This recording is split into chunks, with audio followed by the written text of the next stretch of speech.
आजचा घटक आहे 3 अपूर्णांक, त्यातला उपघटक 13 समच्छेद व भिन्नच्छेद अपूर्णांक। याच्यात आपल्याला समच्छेद अपूर्णांक कोणाला म्हणायचं, भिन्नच्छेद अपूर्णांक कोणाला म्हणायचं, समच्छेद अपूर्णांकाची बेरीज कशी करायची, भिन्नच्छेद अपूर्णांकांची बेरीज कशी करायची, त्याच्याबरोबरच तुलना कशी करायची, मोठी संख्या कोणती, छोटी संख्या कोणती, म्हणजे मोठा अपूर्णांक कोणता, लहान अपूर्णांक कोणता, हे आपल्याला काय करायचं या ठिकाणी पाहायचंय। मग याच्या अगोदर अपूर्णांक म्हणजे काय, अंश भागिले छेद, याला अपूर्णांक असं बोललं जातं।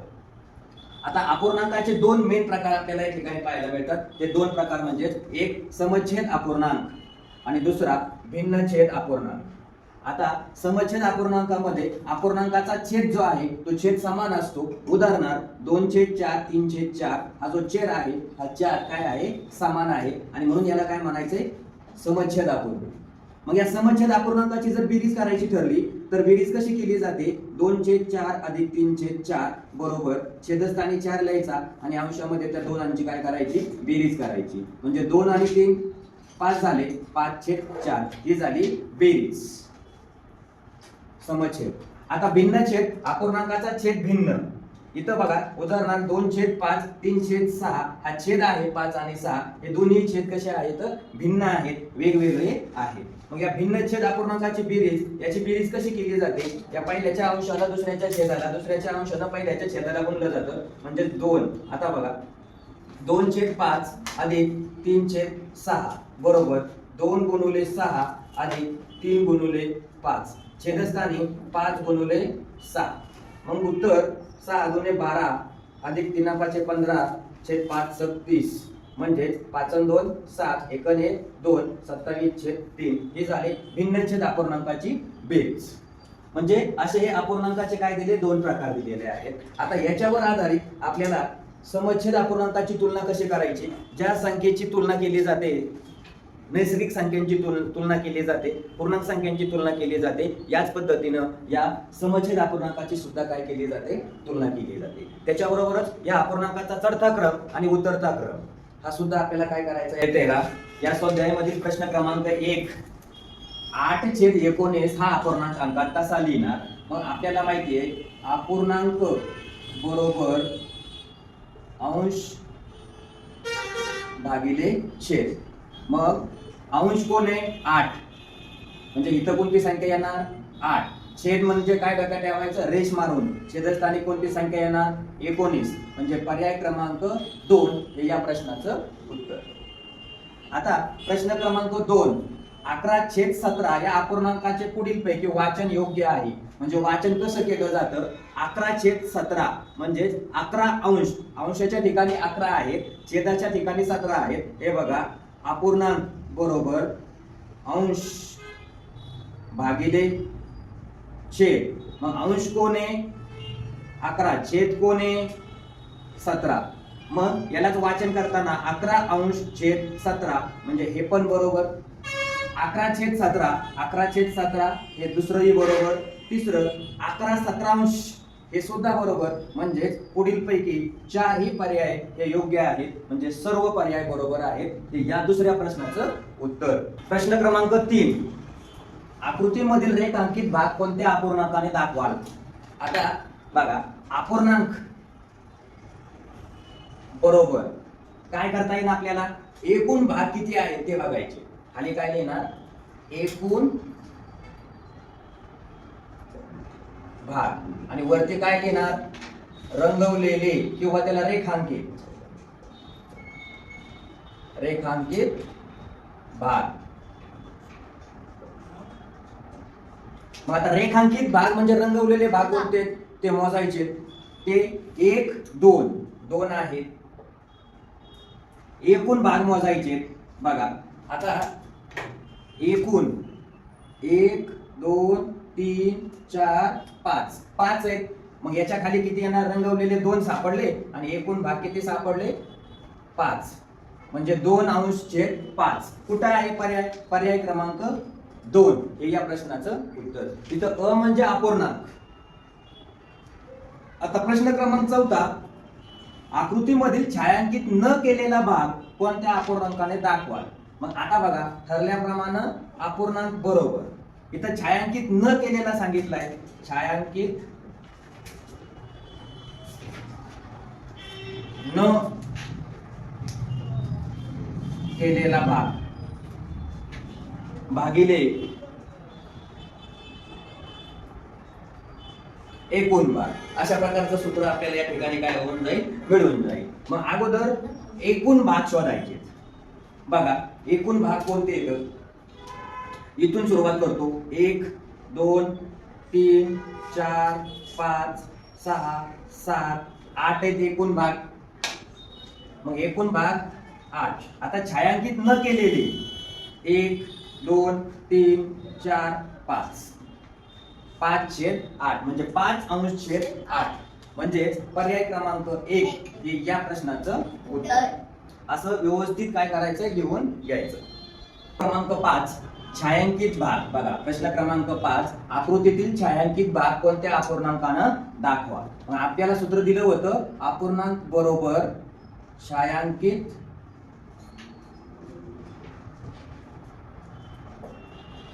भाग भागिले एकूण भाग. आता एकूण मोजायचे, एकूण गोल किती आहेत बघा. हे 1 2 3 4 5 आणि इकडे किती झाले, आता हे 5 10 15 म्हणजे एकूण भाग झाले 15.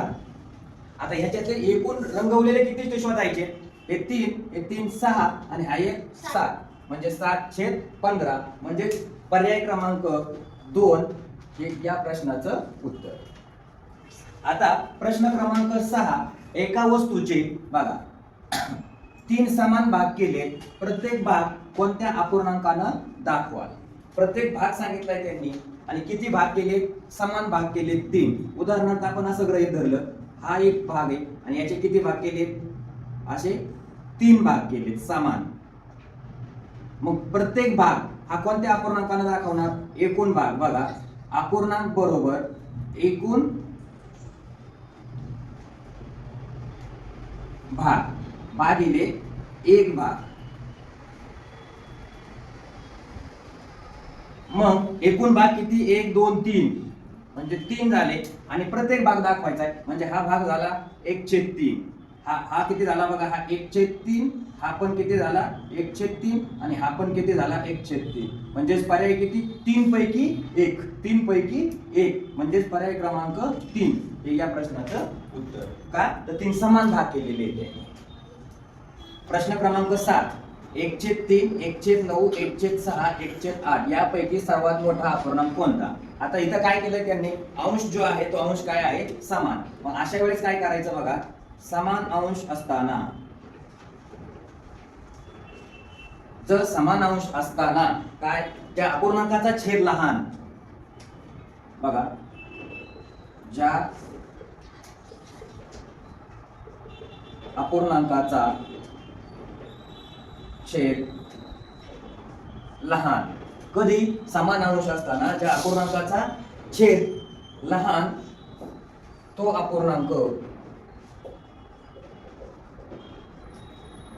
अपूर्णांक मोठा असतो. हे डोक्यात ठेवायचा नियम, कळलं. आणि ज्या अपूर्णांकाचा छेद, बघा ज्या अपूर्णांकाचा छेद मोठा, इथे लिहितो ज्या अपूर्णांकाचा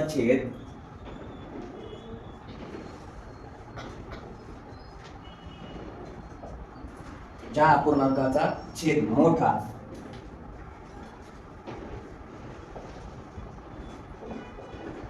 तो अपूर्णांक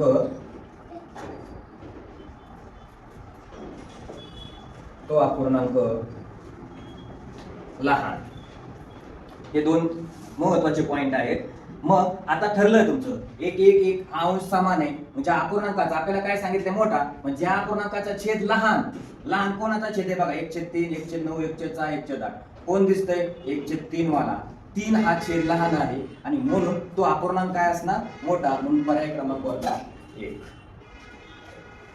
आता प्रश्न क्रमांक 8 7/11 9/11 3/11 10/11 यापैकी सर्वात लहान अपूर्णांक कोणता. आता ह्यांचा छेद समान आहे. छेद समान असेल तर काय असतं, आपली जी नैसर्गिक संख्या आहे त्याच्याप्रमाणे आपल्याला सोडवता येतं. मग 3 लहान आहेत का 7 लहान आहेत. आता बघा लहान 3 नंतर 7, नंतर 9 आणि नंतर कोण 10. मग लहान संख्या कोण झाली? याला लहान म्हणणार आणि याला कोण म्हणणार? मोठी म्हणणार. मग ह्यांचा छेद किती आहे? 11. यांनी काय विचारलंय? लहान अपूर्णांक कोणता आहे? हा 3/11 हा लहान अपूर्णांक सापडला आपल्याला, म्हणजे पर्याय क्रमांक 3 हे या प्रश्नाचं उत्तर. 13/17 हा चौकट/17 पेक्षा मोठी संख्या आहे, तर चौकटीत कोणती संख्या असेल? बघा आता इथं 13/17 ही संख्या, आता 17 ही संख्या समसंख्या आहे, म्हणजेच काय म्हणायचं याला आपण? समान छेद आहे. मग आता इथं 13 ठेवला तर समान होईल, 14 ठेवला तर 13 संख्या लहान होईल, 15 ठेवला तर 13 संख्या लहान होईल. पण इथं काय म्हटलंय त्यांनी? 13 ही संख्या मोठी आहे, म्हणजेच याचा अर्थ आपल्याला काय करता येईल? 12 या ठिकाणी 12 ठेवावं लागेल, म्हणजे 12 पेक्षा 13 ही संख्या काय आहे? मोठी आहे, म्हणून पर्याय क्रमांक 1. आता इथं काय दिले? 6/23, 15/23. आता प्रश्न क्रमांक 10 पाहू. 6/23, 15/23, 21/23, 11/23 या अपूर्णांकाचा चौथा क्रम. आता अपूर्णांकाचा चौथा क्रम बघायचा म्हणल्यानंतर आपल्याला काय करावं लागतं? लहानाकडून मोठ्याकडे जायचं. काय करायचंय? लहानाकडून मोठ्याकडे जायचं असतं. बघा चौथा क्रम, चौथा क्रम बरोबर लहानाकडून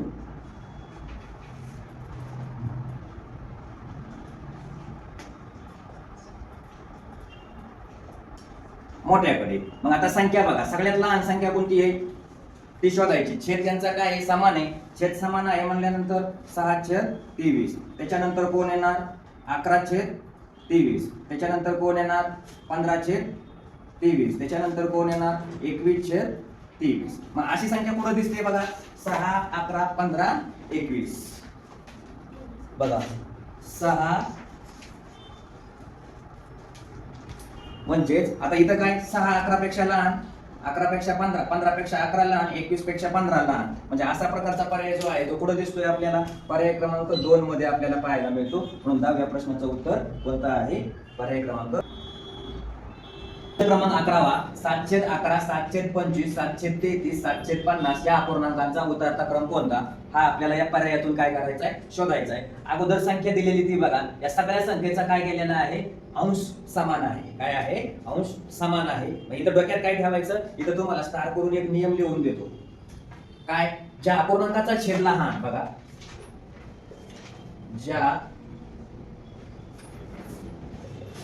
अपूर्णांकाचा छेद लहान, ज्या अपूर्णांकाचा छेद लहान तो अपूर्णांक मोठा असतो.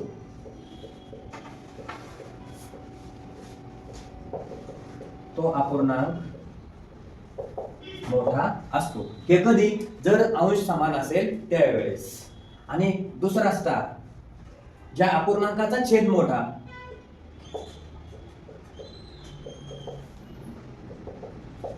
ज्या अपूर्णांकाचा छेद मोठा तो अपूर्णांक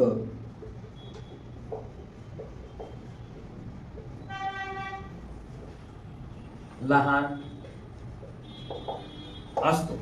या दोन नियमाचा वापर करून बघा आता आपल्याला संख्या शोधायची. ज्या अपूर्णांकाचा छेद लहान तो अपूर्णांक मोठा. आणि मी काय म्हणले? उतरता क्रम. उतरता क्रम म्हणजे काय? बघा दुसरा उतरता क्रम म्हणजे काय? मोठ्याकडून लहानाकडे याला उतरता क्रम म्हणतात. उतरता क्रम. मग ज्या अपूर्णांकाचा छेद लहान, आता इथं कोणाचा छेद लहान आहे? 7/11 हा छेद लहान, म्हणजेच हा सगळ्यात मोठा झाला. त्याच्यानंतर दुसरा बघा, ज्या अपूर्णांकाचा छेद मोठा, आता कोणाचा छेद मोठा आहे? याचा, म्हणजे हा काय झाला? सगळ्यात लहान. आता मोठा असेल तर हे चिन्ह वापरायचं. आता याच्यानंतर बघा 7च्या नंतर कोण? बघा 7/11च्या नंतर 7/25, त्याच्यानंतर 7/33 आणि त्याच्यानंतर 7/50. मग असा कुठे दिसतोय पर्याय तुम्हाला? बघा ते शोधायचं. पर्याय क्रमांक 4 या ठिकाणी आहे. आणि म्हणून 11 या प्रश्नाचं उत्तर जे आहे ते काय आहे? पर्याय क्रमांक 4. सॉरी, प्रश्न क्रमांक 12. 26/11, 26/33, 26/35, 26/30, 26/29 हे अपूर्णांक चढत्या क्रमानं, कुठल्या क्रमानं? चढत्या क्रमानं लिहिले असता मधला अपूर्णांक व उतरत्या क्रमानं लिहिले असता येणारा मधला अपूर्णांक यांच्या मधला काय काढायचा आहे? फरक काढायचा आहे. मग आपल्याला अगोदर काय करावं लागेल बघा. चढता क्रम, चढता क्रम म्हणजे काय? मोठ्याकडून लहानाकडे.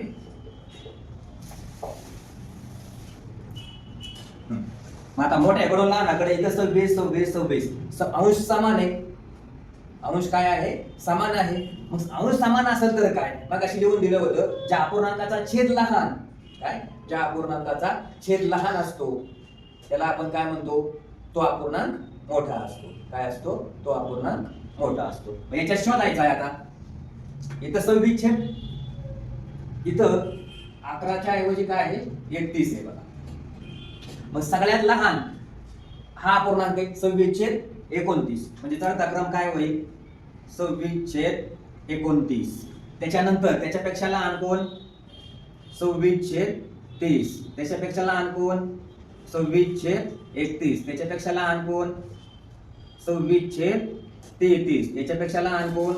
26/35. हा झाला तुमचा चढता क्रम. आता उतरता क्रम,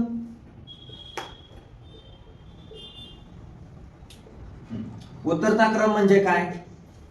लहानाकडून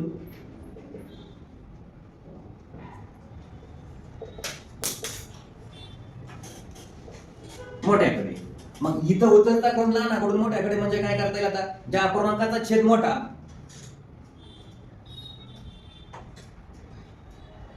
बघा चढता क्रम लहानाकडून मोठ्याकडे पाहिजे. इथं जे आहे ते काय पाहिजे? चढता क्रम म्हणजे लहानाकडून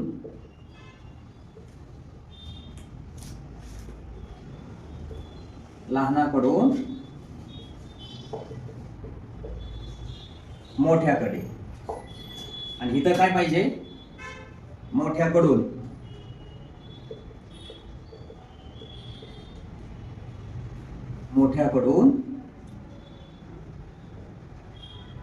लहानाकडे. याला उतरता क्रम म्हणतात. मग आता हे तुमचा चढता क्रम झाला. लहानाकडून मोठ्याकडे गेलो होतो आपण. 26/29, 26/30, 26/31, 26/33, 26/35. आता उतरता क्रम आपल्याला काय करायचा आहे? शोधायचा आहे. मग उतरता क्रम जो आहे तो कसा असणार? आता याच्या उलटा घ्यायचा आहे. म्हणजे काय?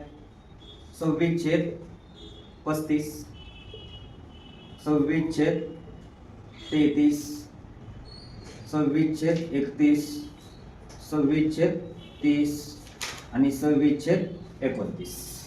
आता ह्याच्यात काय म्हटलंय? यांच्या मधला अपूर्णांक शोधायचा आहे. मधला अपूर्णांक म्हणजे हा मधला अपूर्णांक झाला, हा मधला अपूर्णांक झाला. आणि यांनी काय म्हटलंय? त्या मधल्या अपूर्णांकाचा फरक, याला आपण काय म्हणतो? हा जो आहे तो कुठला अपूर्णांक झाला? मधला अपूर्णांक. आता यांचा फरक, मधल्या अपूर्णांकाचा फरक बरोबर काय? मधला अपूर्णांक 26/11, 26/31 वजा 26/31. यांची जर वजाबाकी केली, वजाबाकी किती आली?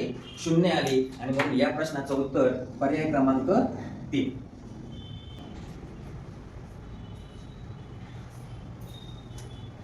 प्रश्न क्रमांक 13. 7/8, 1/8, 3/8, 5/8 हे अपूर्णांक उतरत्या क्रमानं लिहिले असता येणाऱ्या दुसऱ्या व तिसऱ्या अपूर्णांकांची बेरीज किती येईल? आता आपण काय सांगितलेलं आहे? याच्यात छेद समान आहे. छेद समान असेल तर आपल्याला काय करता येतं? डायरेक्ट मोठा कोणता छोटा कोणता लिहिता येतं. उतरता क्रम म्हणजे काय सांगितलेलं होतं? उतरता क्रम कोणाला म्हणतात? उतरता क्रम वरून खाली म्हणजे मोठ्याकडून छोट्याकडे. उतरता क्रम म्हणजे काय सांगितलं? मोठ्याकडून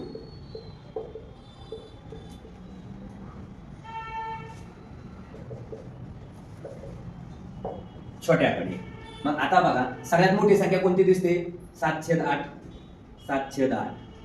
त्याच्यानंतर 5/8, त्याच्यानंतर 3/8 त्याच्यानंतर 1/8 हा काय झाला यांचा उतरता क्रम म्हणजे ह्यांच्यामध्ये असं सिम्बॉल येईल.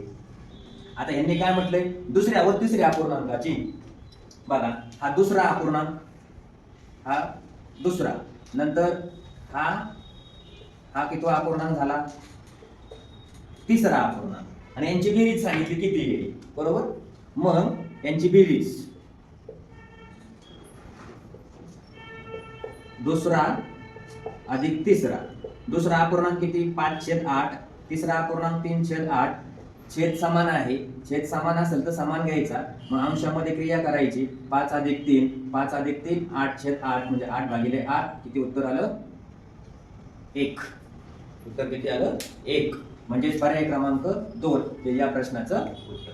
हा प्रश्न आहे 7/36 5/36 10/36 11/36 च्या अपूर्णांक चढत्या क्रमाने लिहिले असता कोणता अपूर्णांक शेवटून दुसऱ्या क्रमांकावरती येईल. चढता क्रम म्हणजे काय सांगितलं लहानाकडून मोठ्याकडे. आता बऱ्याच वेळा लिहिले आता इथं आपण लिहून घेणार नाही डायरेक्ट चढता क्रम लावू. आता संख्या बघा छेद तर समान आहे मग आपल्याला आधी संख्या कोणती घ्यावी लागेल लहान संख्या म्हणजे 5/36 मोठ्याकडे जायचंय 5 नंतर कोण 7/36 नंतर 10/36 आणि 11/36 हा जो क्रम आहे तो क्रम कोणता झाला तुमचा आता चढता क्रम. आणि प्रश्न काय शेवटून दुसरा क्रमांक मग शेवटून दुसरा क्रमांक बघा हा 1 हा 2 हा 3 आणि हा 4 म्हणजे शेवटून दुसरा क्रमांक कोणता झाला 10/36 म्हणजे पर्याय क्रमांक 3 कळलं. आता प्रश्न क्रमांक 15 जर 35/41 बघा 35/41 आता 35/41 यांच्यापेक्षा पुढची संख्या काय आहे मोठी आहे 29 लहान होईल 31 लहान होईल 33 लहान होईल मग कोणती मोठी होईल 37/41 आणि म्हणून पर्याय क्रमांक कोणता आहे याचा पर्याय क्रमांक 4 हा 15 क्रमांकाच्या प्रश्नाचं उत्तर. कळलं मोठी संख्या आहे 313 अधिक 713 बरोबर किती प्रश्नचिन्ह इथं काय आहे किती बघा 313 अधिक 713 बरोबर छेद समान आहे छेद समान घ्या अंशामध्ये काय करायची बेरीज 3 अधिक 7 7 आणि 3 10 10/13 म्हणजे पर्याय क्रमांक तुमचा कोणता आहे तिसरा पर्याय. याच्यानंतर 17 नंबरचा प्रश्न आहे 21 आता हा पण काय करायचं आहे सोडवायचाच आहे म्हणजे 21/43 अधिक 15/43 बरोबर छेद समान आहे 43 आहे तसा घ्या अंशामध्ये क्रिया बेरजेची 21 अधिक 15 यांची बेरीज केली 5 आणि 1 6 2 आणि 1 3 36/43.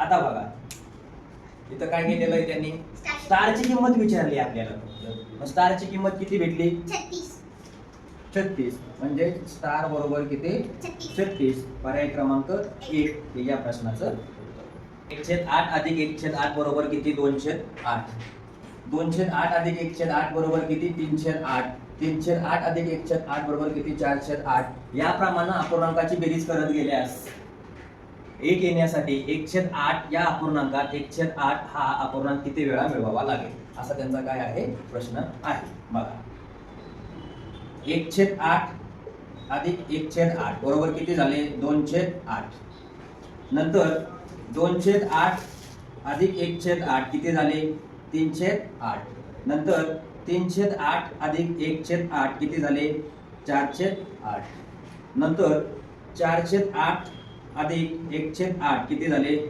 5/8 याच्यानंतर 5/8 अधिक 1/8 बरोबर किती झाले 6/8 6/8 अधिक 1/8 बरोबर किती झाले 7/8 नंतर 7/8 अधिक 1/8 बरोबर किती झाले 8/8 आता 8/8 म्हणजे किती 8 न 8 ला भागलं उत्तर किती आलं 1 आलं उत्तर किती आलं 1 हे आपलं पर्याय उत्तर भेटलं. पण यांचा प्रश्न काय आहे 1/8 हे किती वेळा मिळवावे लागले आता ते मोजायचे बघा 1 2 3 4 5 6 आणि 7. 1/8 किती वेळा मिळवले आपण? 1/8 मध्ये 1 2 3 4 5 6 7. पर्याय क्रमांक 2 हे या प्रश्नाचं उत्तर. कळलं? 8/स्टार अधिक 7/स्टार बरोबर 1 आणि 1 म्हणजे अंश व छेद समान असणारा अपूर्णांक, तर स्टारच्या जागी कोणती संख्या असेल, असा त्यांचा काय आहे प्रश्न आहे. म्हणजेच बघा 8 अधिक स्टार, स्टार इकडे स्टार. मग यांचं म्हणणं काय आहे? 8 अधिक 7 स्टार समान आहे, तर स्टार समान घेतला. 8 आणि 7 किती झाले? 15. 15 छेद किती? स्टार. आणि याचं उत्तर किती दिलं त्यांनी? 1. याचाच अर्थ स्टारची किंमत जी आहे ती किती असायला पाहिजे? 15/15. कळलं? म्हणजे पर्याय क्रमांक 4 हे या प्रश्नाचं उत्तर. आता प्रश्न क्रमांक 20. आकृतीतील रेखांकित भाग हा रेखांकित न केलेल्या भागापेक्षा कितीने जास्त? अगोदर आपण एकूण भाग बघा. किती एकूण भाग? 1 2 3 4 5 6 7 8 9. एकूण भाग किती आहेत? एकूण भाग किती? 9. याच्यात रेखांकित भाग, रेखांकित भाग किती आहेत? 1 2 3 4 5. रेखांकित भाग किती आहे? 5. आता रेखांकित न रेखांकित, न रेखांकित भाग किती? 1 2 3 4. आता यांचं म्हणणं काय आहे? रेखांकित भाग हे रेखांकित न गेलेल्या भागापेक्षा कितीने जास्त आहे. कितीने जास्त हे आपल्याला काय करायचंय? काढायचंय. रेखांकित भाग किती आहेत? 5. आता ह्यालाच आपल्याला असं लिहायचं किती पैकी 5 आहेत? 9 पैकी 5. म्हणजे 5 छेद किती झाले? 9. आणि हे 4/9. कळलं? मग आता ह्यांचं म्हणणं काय आहे? याच्यातला फरक काढायचा आहे. फरक काढल्यानंतर आपल्याला कळून येईल. फरक बरोबर 5/9 वजा 4/9 बरोबर 5 वजा 4/9. याचा अर्थ 1/9. कितीने जास्त आहे? तर रेखांकित भाग जो आहे हा कितीने जास्त आहे? 1/9 न. पर्याय क्रमांक 3 हे या प्रश्नाचं उत्तर. 13/29 वजा 6/29 बरोबर प्रश्नचिन्ह किती? मग आता बघा याचं उत्तर काढायचं आपल्याला. 13/29 वजा 6/29. छेद समान आहे. छेद समान असेल तर काय घ्यायचा? आहे तो छेद घ्यायचा. अंशामध्ये 13 वजा 6. आता 13 वजा 6 किती उत्तर आलं? 7/29. म्हणजेच पर्याय क्रमांक याचा पहिला पर्याय आहे जे या प्रश्नाचं उत्तर 7/29. जर 11/13 वजा चौकट बरोबर 5/13 तर चौकटीतील अपूर्णांक कोणता? म्हणजे चौकटीमध्ये कोणता अपूर्णांक असणार आहे तो आपल्याला काय करायचा आहे? शोधायचा आहे. मग कसा शोधणार? बघा 11/13 वजा चौकट बरोबर 5/13. मग आता काय करायचं? ही चौकट उजवीकडे घेऊया आणि संख्या डावीकडे घेऊया. मग 11/13 वजा 5/13 बरोबर कोण? चौकट. आता छेद समान झाला यांचा म्हणून चौकट बरोबर काय? 13 छेदस्थानी समान संख्या घेतली. अंशामध्ये 11 वजा 5. मग 11 वजा 5 11तून 5 गेले 6 राहिले आणि 13 आहे तसाच. म्हणजेच उत्तर चौकट जे आहे या चौकटीचं उत्तर किती भेटलं? 6/13 भेटलं. म्हणजेच पर्याय क्रमांक 6/13. पुढे दिसतंय 6/13. पर्याय क्रमांक किती? 3 हे या प्रश्नाचं उत्तर. कळलं? अशा पद्धतीने काय करायचे? सोडवायचे. 99 गोट्यापैकी बघा किती गोट्या आहेत? 99 गोट्या. त्यांच्यापैकी 1/3 भाग हा गोट्या काय केल्यात? अमितला दिल्यात. तर अमितला किती गोट्या दिल्यात? म्हणून 99 गुणिले किती करायचे? 1/3. बघा बरोबर. आता काय झालं? 99 गुणिले 1 भागिले 3. 99 ला 3 न भागा. 3×9 3×9. म्हणजे या ठिकाणी अमितला किती गोट्या दिल्या? म्हणून तुम्ही इथं म्हणू शकता अमितला 33 गोट्या दिल्या. आता 33 पर्याय कुठे आहे? पर्याय क्रमांक 2 हे या प्रश्नाचं उत्तर. कळवा प्रश्न. 1 तास म्हणजे 60 मिनिट तर 1/3 तास बरोबर किती मिनिट? पर्याय 20 मिनिट 30 मिनिट 15 मिनिट 25 मिनिट. मग आता बघा आपल्याला काय दिलंय त्यांनी, बघा किती 1/3 तास बरोबर 1/3 आणि 1 तास म्हणजे किती 60 मिनिटे. मग काय होणार, या 3 न 60 ला भागा, 1 गुणुले 60 60/3 3 दुने 6 आणि 3 शून्य 0 म्हणजेच 1/3 तास बरोबर किती मिनिटे 20 मिनिटे. पर्याय क्रमांक कुठे आहे 20 मिनिटे, 1 नंबरचा पर्याय हे या प्रश्नाचं. एका रोपवाटिकेत विविध रंगी गुलाबाची 20 रोपे, किती रोपे 20, त्यातील 1/4 त्यापैकी 1/4 रोपे लाल गुलाबाची आहेत, तर लाल गुलाबाची रोपे किती. आता इथं आपण म्हणू शकतो लाल